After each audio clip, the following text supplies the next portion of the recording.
નમસ્કાર મિત્રો, અક્ષર અકાદમીના online platform પર હું પ્રોફેસર ડૉક્ટર વી.સી. રાઠોડ આપનું સ્વાગત કરું છું. બંધારણની કલમોના પરિચય અન્વયે આજે આપણે કલમ નંબર 194 અને 195ની જોગવાઈઓ જોઈશું. સૌથી પહેલાં આપણે 194ની જોગવાઈઓ જોઈએ. કલમ નંબર 194 વિધાનમંડળના ગૃહોના સભ્યોના અને સમિતિના વિશેષ અધિકારો અને સત્તાઓ.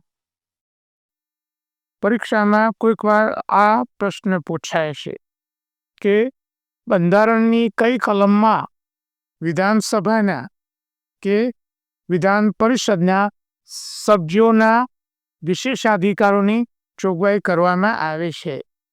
જે સદસ્ય ચૂંટાય છે તો એને બંધારણ દ્વારા કેટલાક વિશિષ્ટ અધિકારો આપવામાં આવ્યા છે. સદનની કાર્યવાહી દરમિયાન એની જોગવાઈ આ કલમમાં કરવામાં આવી છે. બંધારણની જોગવાઈઓ અને વિધાનમંડળની કાર્યવાહીના નિયમ માટેના નિયમો અને સ્થાયી હુકમોને અધીન રહીને દરેક રાજ્યના વિધાનમંડળમાં વાણી સ્વાતંત્ર્ય રહેશે.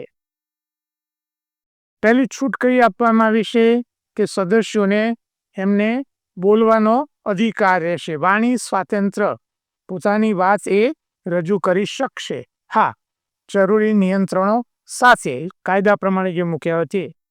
રાજ્યના વિધાનમંડળના કોઈ સભ્યે વિધાનમંડળમાં અથવા તેની કોઈ સમિતિમાં કંઈ કહ્યું હોય અથવા મત આપ્યો હોય તે સંબંધમાં કોઈ અદાલતમાં કોઈ કાર્યવાહી થઈ શકશે નહીં. એટલે કે પહેલી બાબત એ છે કે વિધાનસભામાં એ પોતે કંઈ બોલ્યો હોય અથવા એની સમિતિમાં કંઈક એને કાર્યવાહી કરી હોય કે મત આપ્યું હોય તો તે વ્યક્તિ વિરુદ્ધ અદાલતમાં કોઈ કાર્યવાહી થઈ શકશે નહીં. આ ઉપરાંત એની જે સમિતિ છે એ સમિતિમાં પણ એની જો કાર્યવાહી હોય તો તેના વિરુદ્ધમાં કોઈ કાર્યવાહી થઈ શકશે નહીં. વિધાનમંડળના ગૃહના અધિકારની રૂએ કે તે હેઠળ કોઈ રિપોર્ટ, કાગળ, મતો અથવા કાર્યવાહી પ્રગટ કરવા અંગે કોઈ વ્યક્તિ સામે એ રીતે કાર્યવાહી થઈ શકશે નહીં. કોઈ એને પત્રક બહાર પાડ્યું હોય, કોઈ રિપોર્ટ બહાર પાડ્યો હોય તો એ એની વિધાનસભાના સદસ્યની ફરજના ભાગરૂપે એને બહાર પાડ્યો છે એટલે તેની વિરુદ્ધમાં કોઈ કાર્યવાહી થઈ શકશે નહીં. જોઈએ આગળની વિગતો. અન્ય બાબતોમાં રાજ્યના વિધાનમંડળના કોઈ ગૃહના સભ્યોના અને સમિતિના વિશેષાધિકારો, મુક્તિઓ, સત્તાઓ વિધાનમંડળને વખતો વખત કાયદાથી ઠરાવે તેવા રહેશે.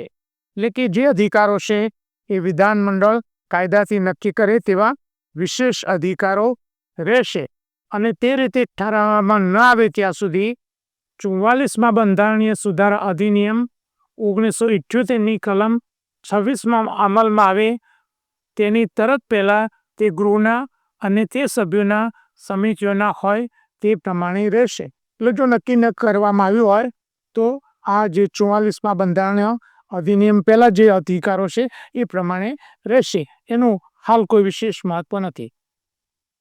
ખંડ 1, 2 અને 3ની જોગવાઈઓ જેમ રાજ્ય વિધાનમંડળના સભ્યોના સંબંધમાં લાગુ પડે છે તેમ તે વ્યક્તિઓને રાજ્યના વિધાનમંડળના કોઈ ગૃહમાં કે તેની કોઈ સમિતિમાં આ બંધારણની રૂઢિએ બોલવાનો કે બીજી રીતે કાર્યવાહીમાં ભાગ લેવાનો હક હોય તે સંબંધમાં પણ લાગુ પડે છે.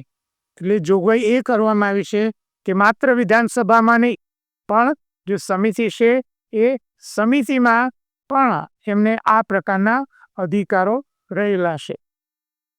દરેક રાજ્યના વિધાનમંડળમાં વાણી સ્વાતંત્ર્ય રહેશે, પરંતુ તેના પર બંધારણની અને અન્ય જોગવાઈઓ, ગૃહના કાર્યરીતિના નિયમો અને સ્થાયી હુકમોને આધીન નિયંત્રણો લાદવામાં આવે છે.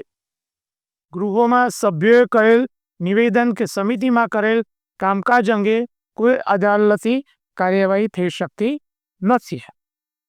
જોઈએ કલમ નંબર 195. એમાં કોઈ ખાસ વિશિષ્ટ વિગત નથી.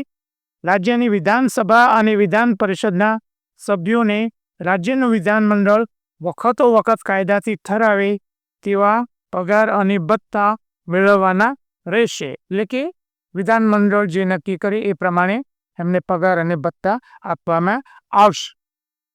વધુમાં બંધારણ અંગેના અમારા 2 પુસ્તકો છે. ભારતનું બંધારણ અને રાજ્ય વ્યવસ્થા, જે ઓનલાઈનર અને MCQ સ્વરૂપે છે.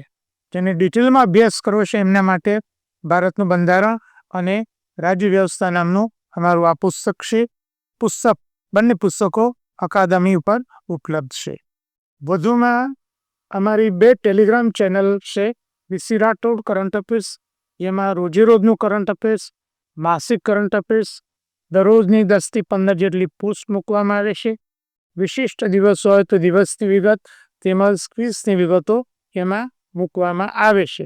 અને એ ટેલિગ્રામ ચેનલમાંથી જુદી જુદી પરીક્ષામાં પૂછાયેલ પ્રશ્નોની વિગતો અમે અહીંયા મૂકી છે, જોઈ લેવા વિનંતી છે.